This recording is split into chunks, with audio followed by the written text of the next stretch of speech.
Je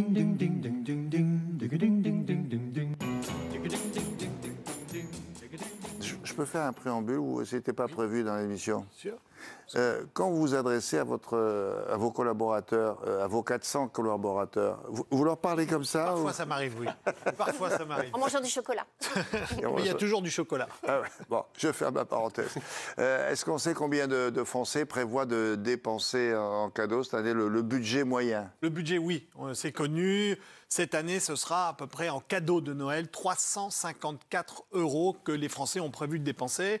Quoi, par individu, par famille? Oui, par famille, exactement. C'est à peu près... Ah, exactement. Et ce qu'ils prévoient, c'est d'offrir en moyenne 7 cadeaux. C'est-à-dire avec ces 354 €, ça va faire à peu près 7 cadeaux. Des petits, des gros, des moyens. Et c'est plus que l'année dernière ou moins? Alors c'est à peu près stable, ça augmente un tout petit peu. Bon. Ce qui est un peu étonnant, William, dans cette année, c'est que finalement les professionnels ont habituellement, la saison démarre vraiment dès octobre.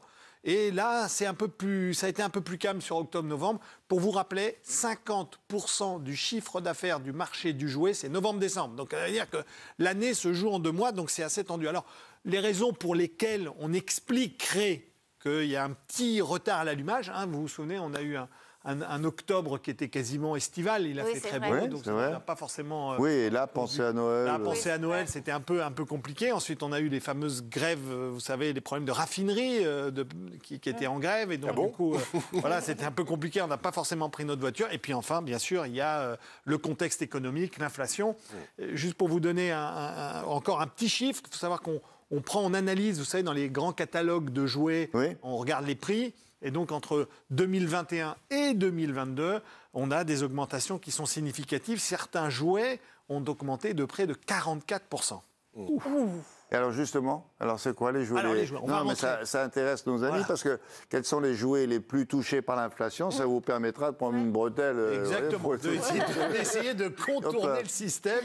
Alors même si parfois les enfants sont de plus en plus revendicatifs sur leur cadeau de Noël, donc il va falloir lutter. Mais en tous les cas, pour les parents qui nous regardent, et les grands-parents aussi, bien sûr, juste pour vous donner quelques éclairages, un des cadeaux qui est le plus touché, bien sûr, c'est la console de jeu. Toutes les consoles de jeu sont fortement touchées. Pourquoi? Parce qu'à l'intérieur, il y a plein de composants électroniques et que ces fameux composants électroniques ont fortement augmenté sur ces derniers mois. En parallèle de ça, souvent, ces consoles sont fabriquées en Asie, et donc qui dit Asie, il faut les acheminer. L'acheminement, lui aussi, a coûté cher. Donc quand vous additionnez tout ça, les consoles de jeu, c'est pas rare que vous les touchiez entre 50, 100, 150 € plus cher que l'année dernière. Mais il n'y a pas que les consoles de jeu. La question qu'on se pose, c'est si on réindustrialisait un certain nombre d'industries comme ça, mais en France. Oui. Alors, est-ce que ça, du coup, ça coûterait combien de plus cher? Parce que là-bas, ils le fabriquent bon marché.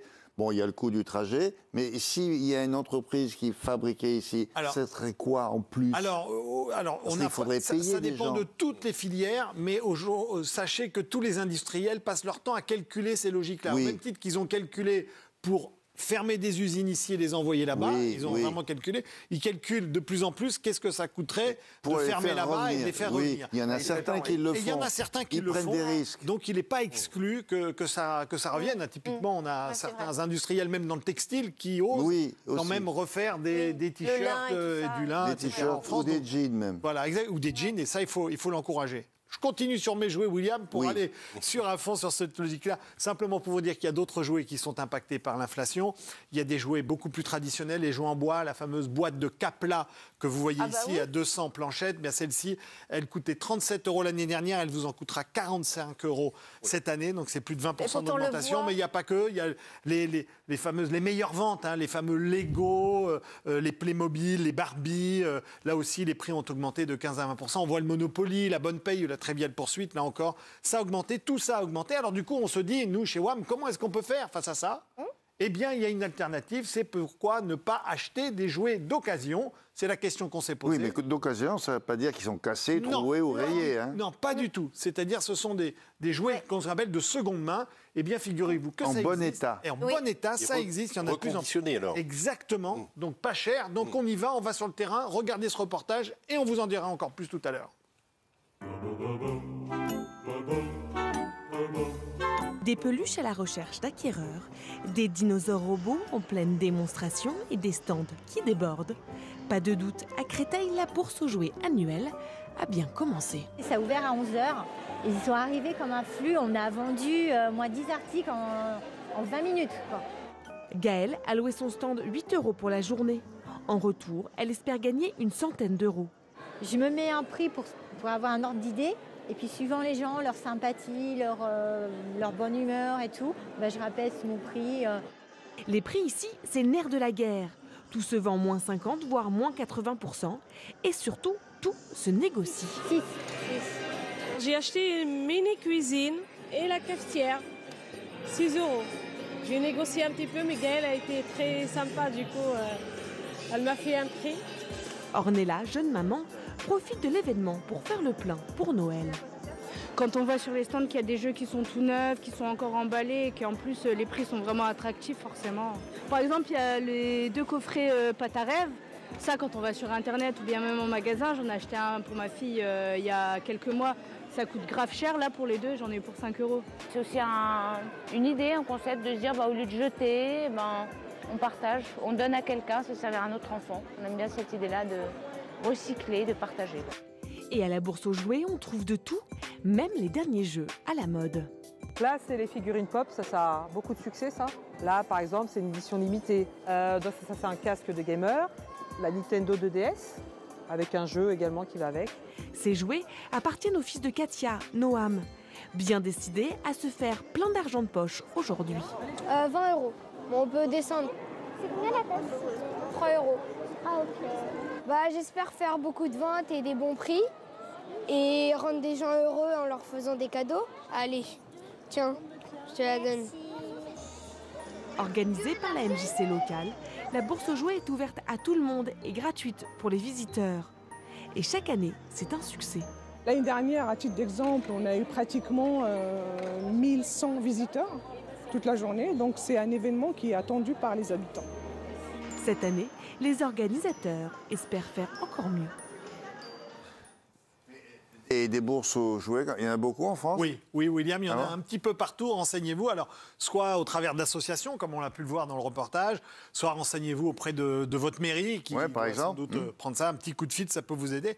Vous l'avez vu, il y a des vraies bonnes affaires, parce que vous pouvez toucher des jouets qui sont, là on voit, ils sont en très bon état, ces jouets, entre 50 et 80% moins chers. Alors, la petite astuce, bien sûr, dans ce genre d'événement, il faut essayer d'y aller tôt. C'est un peu comme les brocantes ou les vides-greniers. Plus vous y allez tôt, plus vous allez trouver les bonnes affaires. Vous avez du choix, oui. Il y a du choix. Surtout dans le domaine du jouet, où vous savez qu'il y a ce qu'on appelle les best ventes, les meilleures ventes, c'est-à-dire les jouets qui sont les mieux placés, les plus attendus. Il y a même des jouets qui sont un peu des jouets de mode. On en a vu aussi dans le reportage. Donc là, c'est vrai que ceux-là, ils vont partir un peu plus vite. Donc regardez ça de très très près. D'accord. Est-ce qu'on peut acheter des jouets d'occasion ailleurs que dans les bourses aux jouets? Oui, vous avez la possibilité. D'abord parce qu'il existe maintenant des magasins qui sont spécialisés dans la vente de jouets d'occasion. Donc il y a par exemple Enjoué à Lyon ou Rejoué à Paris, voilà deux enseignes que vous pouvez utiliser.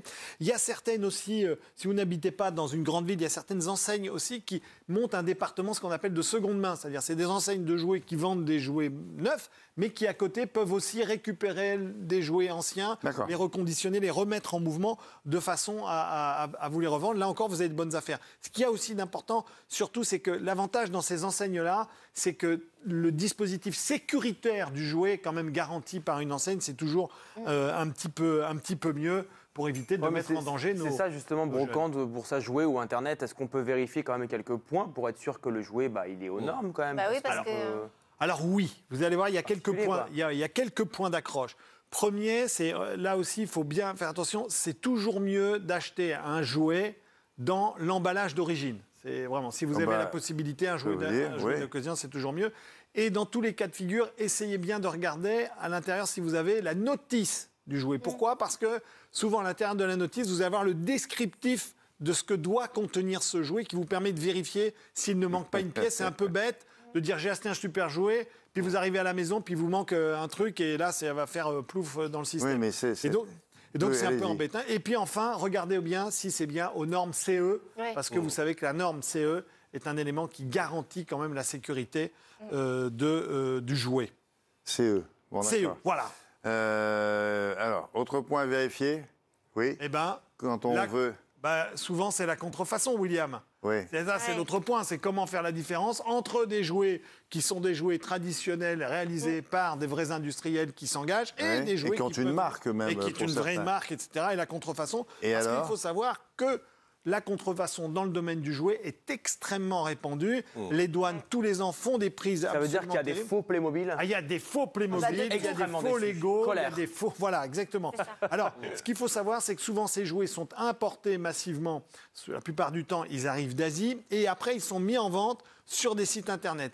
Pour les découvrir, première clé d'entrée, le prix. C'est-à-dire que si vous voyez un jouet neuf, dernier cri, mais qui coûte 50 ou 70% moins cher que... Et c'est une marque comme vous l'avez dit. Et ça, c'est facile. Voilà. Là, c'est facile. Là, vous êtes face à l'arnaque. Et puis, enfin, regardez bien aussi la manière sur le jouet dont la norme CE est écrite. Parce que vous allez voir ici, que vous voyez à l'écran, vous allez voir ici que certains n'ont pas toujours bien compris comment était organisée la marque CE. La marque CE, c'est ce qu'il y a sur votre gauche de l'écran. Vous voyez une grosse différence, là ? Voilà, avec un espace, il faut un espace suffisamment grand. Souvent, lorsque l'espace est trop collé, les LED sont collés. Attention, du coup, on leur dit... Ça, c'est quoi ? Voilà.